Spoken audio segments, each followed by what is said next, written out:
Hello everyone, क्या हाल चाल आप सबके। आज है मेरी ट्रांसफॉर्मेशन सीरीज़ का 41वां दिन और आज मैं ट्रेन करने वाला हूँ बैक को।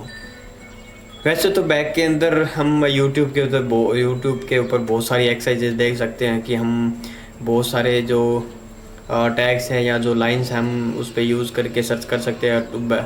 World's best top exercise for back को जल्दी ग्रो करने के लिए एक्सरसाइज, और बहुत 2-3 ऐसी एक्सरसाइज है जो हमारे बैक के लिए बहुत ज़रूरी है। यानी कि हम 3 एक्सरसाइज के ऊपर ही अगर वर्क करें ढंग से तो हमारी बैक कवर हो सकती है। ऐसा ऐसे कुछ करके बहुत सारी लाइनें होती है जो उनको हम यूज़ करके यूट्यूब के ऊपर बैक की एक्सरसाइज को फाइंड कर सकते हैं। लेकिन मेन मुद्दा ये नहीं है कि हम वर्ल्ड के अंदर बेस्ट एक्सरसाइज ढूंढ के हम उनको सही फॉर्म करके हम उनको परफॉर्म करने लग जाएं। मेन मुद्दा ये है कि जो हम एक्सरसाइज हम करते हैं जिनके बारे में हमें नॉलेज है, हम उनके ऊपर पूरा फोकस कर पाते हैं या नहीं कर पाते हैं, या हमारी जो फॉर्म है वो बिल्कुल सही है या नहीं है। एक्सरसाइज जो है बहुत सारी एक्सरसाइज है, they are lot of workouts for back exercise. हम जितनी मर्जी एक्सरसाइज ढूंढ सकते हैं, जितनी मर्जी एक्सरसाइज कर सकते हैं, कितनी भी कर लो। बहुत सारी एक्सरसाइज है, चाहे आप आज जैसे मेरा बैक डे तो आज मैं 10 एक्सरसाइज अलग अलग तरीके की कर सकता हूँ। Different kind of exercise I can do. But main मुद्दा ये है कि जितनी एक्सरसाइज हम करते हैं उतनी एक्सरसाइज के ऊपर हमारा जो फोकस है, हमारा जो फॉर्म है वो है या नहीं है, और हम उन एक्सरसाइज के ऊपर संतुष्ट हैं या नहीं है। मतलब हम जो एक्सरसाइज परफॉर्म करते हैं, मान लो कि wide grip lat pull down होगी, वो एक्सरसाइज मैं हमेशा करता ही करता हूँ। चाहे उस एक्सरसाइज से मेरी स्टार्टिंग हो, चाहे वो मिड में करूँ या चाहे वो लास्ट में करूँ, वो एक्सरसाइज होगी वो एक एक्सरसाइज परमानेंट है। तो फॉर एग्जांपल है कि जैसे wide grip lat pull down है, वो एक्सरसाइज मैं परफॉर्म करता हूँ। तो उस एक्सरसाइज के ऊपर मेरे को विश्वास है या नहीं है कि ये अगर मैं इस एक्सरसाइज को आगे भी फ्यूचर तक जितने भी साल में जिम करूँगा उतने तक अगर इसको मैं परफॉर्म करता हूँ तो ये मेरी हेल्प करेगी या नहीं करेगी बैक को वाइड करने में, बैक को ग्रो करने में। ये चीज़ें हमें बिल्कुल ढूंढनी पड़ेगी, हम चाहे कोई भी एक्सरसाइज करें। यही सबसे अच्छी चीज़ें हैं। और जो हम लेट पुल डाउन करते हैं, मुझे लगता है सबसे तगड़ी एक्सरसाइज ये है, बैक के लिए सबसे तगड़ी एक्सरसाइज है। क्योंकि इसके अंदर क्या होता है, इसके अंदर एक तो हमें ये कंट्रोल करना सिखाती है, और इसके अंदर जो प्रोग्रेस है वो भी कन्वीनियंट है, प्रोग्रेस भी अच्छा होता है। और रिकवरी है जो इस एक्सरसाइज के अंदर रिकवरी है वो बहुत जल्दी होती है। हमें ये फील करना पड़ेगा, ये बातें जो मैं बता रहा हूँ ये फील करने के बाद हमें पता लगता है, उसके बाद हमें बातें ये बाहर आने लग जाती है। जैसे मैंने बताया ना, ये रिकवरी वर्ड मैंने यूज़ किया।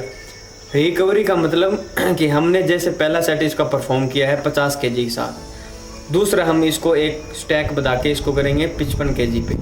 तो मेन मुद्दा ये है कि 50 kg पे परफॉर्म करने के बाद हम जब दूसरे सेट के ऊपर जा रहे हैं तो उतने में हम उस पहले सेट से लेके दूसरे सेट के बीच का जो ड्यूरेशन टाइम है, वो टाइम कितना ले रहे हैं उसको रिकवर करने में, हमें रेस्ट कितना ले रहे हैं, 1 मिनट का ले रहे हैं, 1.5 का ले रहे हैं, 2 मिनट का ले रहे हैं या 3 मिनट का ले रहे हैं।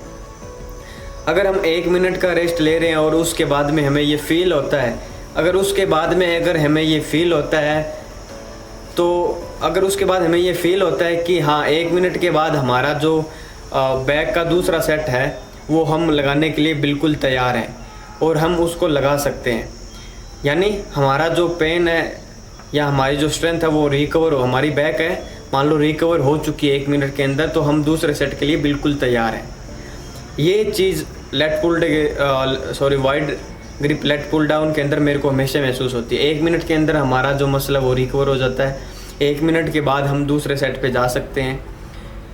और एक कंट्रोल जो मैंने बात की थी, कंट्रोल ये मैं कंट्रोल की बात कर रहा हूँ, ये हमें कंट्रोल इस तरीके से सिखाती है कि हम जैसे 50 kg के ऊपर उसका परफॉर्म कर रहे हैं, तो 50 kg के ऊपर उसको परफॉर्म कर रहे हैं तो हमारे जो हाथ है नीचे हम आ रहे हैं, इसमें भी पॉजिटिव और नेगेटिव होता है। मसल के अंदर भी पॉजिटिव और नेगेटिव होता है। इसके अंदर पॉजिटिव उसको बोलते हैं जब हम ऊपर जाते हैं, नीचे जाते हैं उसको नेगेटिव बोलते हैं, ऊपर जाते हैं तब पॉजिटिव होता है।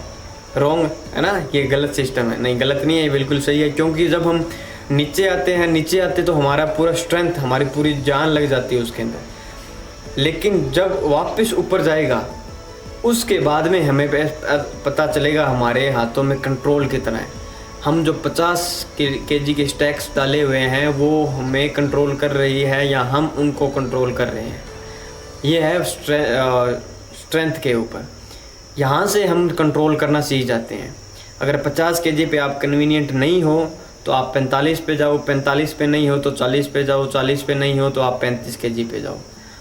वेट कभी भी मैटर नहीं करता। ऐसा नहीं है कि ज़्यादा वेट उठाएंगे तभी हमारा मसल ग्रो करेगा, ऐसा कभी नहीं होता है।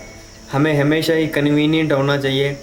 अगर मान लो मैं 3 सेट लगाता हूँ लेट पुल डाउन के, 3 सेट के अंदर मान लो पहला सेट मेरा 40 या 45 केजी से स्टार्ट हो गया। 45 केजी से मान लो अगर स्टार्ट होता है, 45 केजी में पहला रेपिटेशन, पहले सेट के अंदर रेपिटेशन रखता हूँ 12, और 12 वो जा रहे हैं प्रॉपर तरीके से, पूरा मेरे चेस्ट को टच होके आ रहा है, पूरा मेरा उसका ऊपर स्टैक्स उस मशीन के ऊपर पूरा कंट्रोल है। दूसरे सेट पे आ रहा हूँ, 10 रेपिटेशन जा रहे हैं, वो प्रॉपर तरीके से आ जाए। तीसरे पे जा रहा हूँ, वो मेरे 8 रेपिटेशन या 9 रेपिटेशन जो प्रॉपर तरीके से जा रहे हैं और मेरा उनके ऊपर पूरा कंट्रोल है। वो ही रेपिटेशन असली माने जाएंगे, वो रेपिटेशंस असली माने जाते हैं।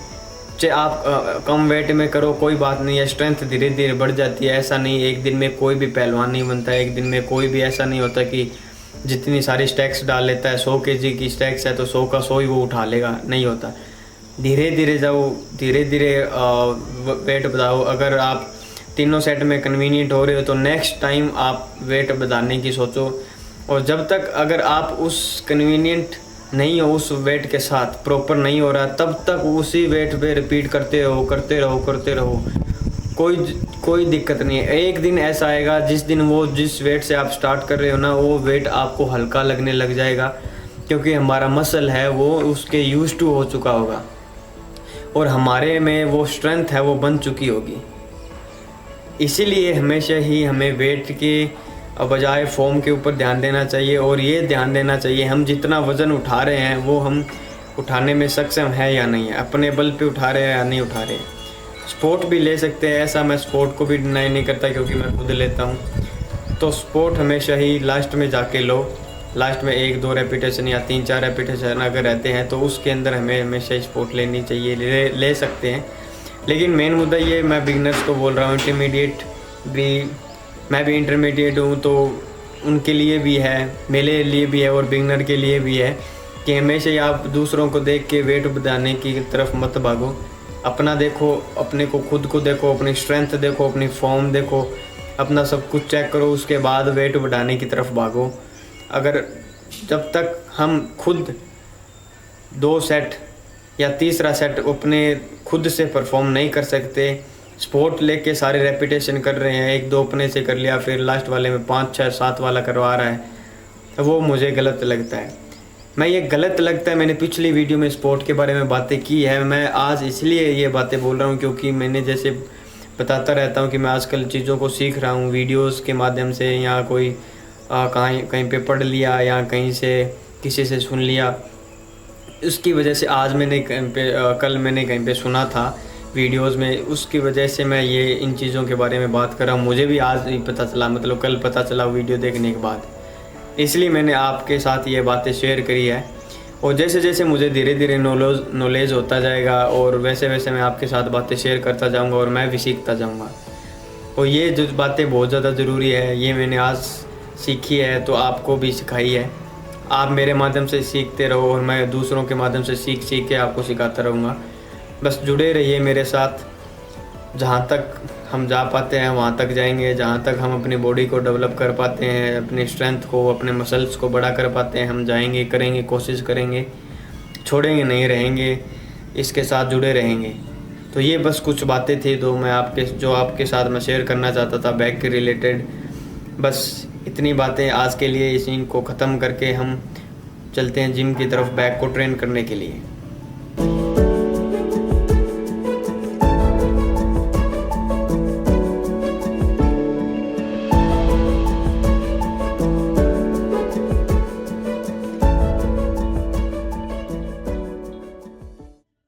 जिम में पहुंचने के बाद मैंने बैक का वर्कआउट स्टार्ट किया पुलअप्स के साथ। पुलअप्स के 3 सेट कंप्लीट करने के बाद उसके बाद मैंने wide grip lat pull down के 3 सेट लगाए, जिसमें पहला सेट मेरा 50 kg से स्टार्ट हुआ और ख़त्म कर दिया 60 kg के ऊपर।